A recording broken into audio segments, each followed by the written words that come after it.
انسان کو زندگی کی جو نعمت عطا کی گئی ہے وہ سب سے بڑی دولت ہے۔ اور کسی نے کیا خوب کہا ہے کہ جان ہے تو جہان ہے پیارے، لیکن عام طور پر زندگی کی اس نعمت کو لوگ اہمیت نہیں دیتے۔ زندگی ایک ایسی متاع بیش بہا ہے کہ جس کے حاصل ہونے کے بعد انسان کی خوشی کی انتہا نہیں رہتی، لیکن پھر بھی لوگ اداس دکھائی دیتے ہیں، فکر مند دکھائی دیتے ہیں۔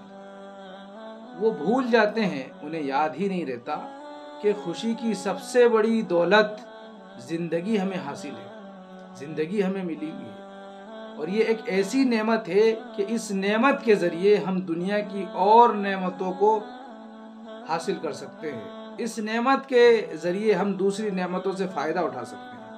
اگر زندگی کی نعمت نہ ملے تو ہم دوسری اور نعمتوں سے فائدہ نہیں اٹھا سکتے۔ اور زندگی کی قدر اس انسان سے پوچھئے جو زندگی کے خطرات سے دوچار ہو، یا زندگی کی قدر اس سے پوچھئے جو مرتے مرتے بچا۔ کوئی انسان ہو جو بیمار ہو گیا ہو اور وہ بیماری اس درجے بڑی ہو کہ وہ مرنے کے قریب ہو گیا ہو، پھر اللہ کی عنایت ہوئی اور وہ انسان شفا یاب ہو جائے، اللہ اس کو شفا سے نواز دے، پھر اس کی خوشی دیکھیے آپ کہ اس کی خوشی کی انتہا نہیں رہتی۔ وہ بھی خوش ہوتا ہے، اس کے چاہنے والے بھی خوش ہوتے ہیں، رشتہ دار اور احباب بھی خوش ہوتے ہیں، لیکن پھر بھی لوگ اداس رہتے ہیں۔ وہ کیوں بھول جاتے ہیں زندگی کی اس نعمت کو، زندگی کی اس دولت کو؟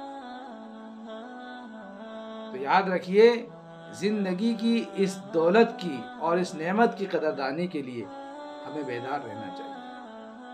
اور جو انسان زندگی کے تعلق سے بیدار نہیں رہتا، اس کے لیے زندگی کا ملنا اور نہ ملنا دونوں برابر ہے۔ اور زندگی کے لیے بیدار رہنے کا مطلب یہ ہے کہ ہم اپنی ذمہ داریوں کو سمجھیں۔ ہمارا ایک کردار ہونا چاہیے۔ ہماری زندگی کردار والی نہیں ہے تو پھر ہم دوسروں کو فائدہ نہیں پہنچا سکتے۔ اور اس وقت کی سب سے بڑی ضرورت یہ ہے، سب سے بڑی ذمہ داری یہ ہے کہ ہم تعلیم کے تعلق سے آگے بڑھیں۔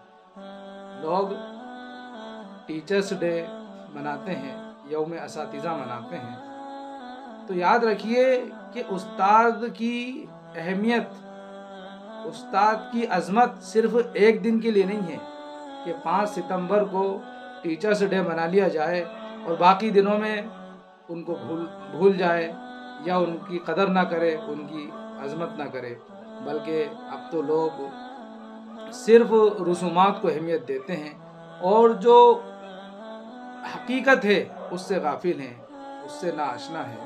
حالانکہ استاد تو دنیا کا سب سے عظیم انسان ہے۔ اگر کسی قوم کی ترقی کو دیکھنا ہے، کسی ملک کی ترقی کو دیکھنا ہے، کسی شہر کی ترقی کو دیکھنا ہے، کسی ادارے کی، کسی اسکول کی ترقی کو دیکھنا ہے، تو آپ کو وہاں کے استادوں کو دیکھنا پڑے گا۔ اگر وہاں کے استاد با کردار ہیں، با صلاحیت ہیں، ہنرمند ہیں، چست ہیں اور مستعد ہیں، اور وہ کچھ جذبہ رکھتے ہیں کرنے کا، تو وہاں کے اسٹوڈنٹس بھی، وہاں کے طلباء بھی فکر مند ہوں گے، ان میں بھی صلاحیتیں ہوں گی۔ اس کے لیے ضروری ہے کہ ہم تعلیم کے میدان میں آگے بڑھیں، اپنے بچوں کو ماہر اساتذہ سے تعلیم حاصل کرنے کا موقع دیں۔ ایسے استاد کے پاس اپنے بچوں کو لے جائیں جو ماہر ہوں، اور اس کے لیے آپ کو محنت کرنے کی ضرورت ہے، فکر مندی کا ثبوت دینے کی ضرورت ہے۔ اس کے لیے آپ جو ہے دیکھیں کہ ہمارے بچے کو انگلش کی ضرورت ہے کہ انگلش کا ماہر کون ہے، ہندی کی ضرورت ہے تو ہندی کا ماہر کون ہے، سائنس اور سوشل سائنس اس میں ماہر کون ہے۔ ہمیں دیکھنا ہے جو انسان جس چیز میں ماہر ہو، ہمیں اپنے بچے کو اس کے پاس لے جانا ہے، اس سے جو ہے بھرپور علم حاصل کرنے کے لیے اپنے بچے کو موقع دینا ہے، اور اس کے ساتھ ساتھ بچے کی صحیح تربیت بھی کرنا ہے، اس کو دین سے بھی آراستہ کرنا ہے۔ اگر دین کو چھوڑ کر ہم صرف دنیا کو مقصد بنا لیں گے تو یاد رکھیے کہ وہ جو دنیاوی علم ہے وہ صرف دنیا تک ہے، آخرت میں اس کا کوئی فائدہ نہیں ہے۔ ساتھ میں دین زندگی میں ہوگا تو اس دین کے ساتھ آپ دنیا میں ترقی کریں گے تو آپ کی وہ دنیا بھی عبادت بنے گی۔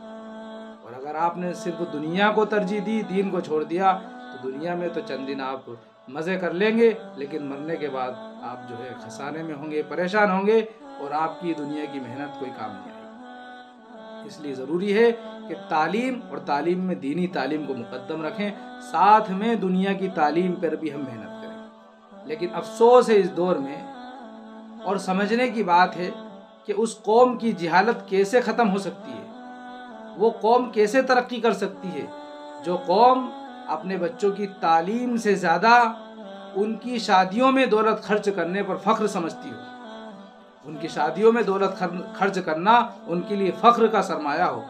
ایسی قوم کبھی ترقی نہیں کر سکتی، ایسی قوم کی جہالت کبھی ختم نہیں ہو سکتی۔ اور میں اکثر کہتا ہوں کہ ایمان والوں کو سمجھنا چاہیے، مسلمانوں کو سمجھنا چاہیے کہ ہمارے قرآن کی بنیاد، سب سے پہلی آیت جو اللہ نے قرآن میں نازل فرمائی، اس کا عنوان یہ تھا کہ پڑھیے پڑھیے، پڑھنے کی تعلیم دی ہے۔ لیکن آج اسی قرآن کو ماننے والے اکثر لوگ ان پڑھ ہیں، جاہل ہیں۔ اس لیے ضرورت ہے تعلیم کی اہمیت کو سمجھیں اور تعلیم میں آگے بڑھیں، اور اپنی قوم کو، اپنی نسل کو، اپنے بچوں کو تعلیم کے میدان میں آگے بڑھائیں۔ اور تعلیم کے تعلق سے ہم جو ہے سستی اور کاہلی اور غفلت سے جو ہے توبہ کریں۔